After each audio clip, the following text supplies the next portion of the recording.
గురువు. నువ్వు ఓ పని చేసి మర్చిపోయినావు, నేను గుర్తుపెట్టుకున్నా.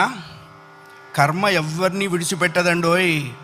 ఒకవేళ భగవంతుడైనా కాస్త ఎక్స్క్యూజ్ చేస్తాడు, కొంచెం కన్సెషన్ ఇస్తాడు, కొంచెం ఎగ్జంప్షన్ ఇస్తాడు.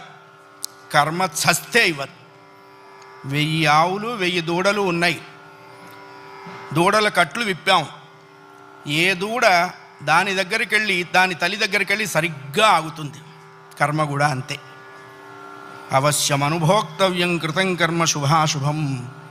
వండిన అన్నం తినలేకపోవచ్చు, చేసుకున్న కర్మని అనుభవించక తీరదు.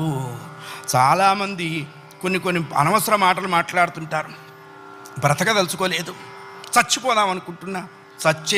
చావునేటువంటిది ఏదో ఏటీఎం కార్డు పెట్టంగానే డబ్బులు వచ్చినంత ఈజీ అనుకుంటాడు. నువ్వు అనుకోంగానే చచ్చిపోతే నువ్వు చేసిన కర్మ అంతా ఎవడను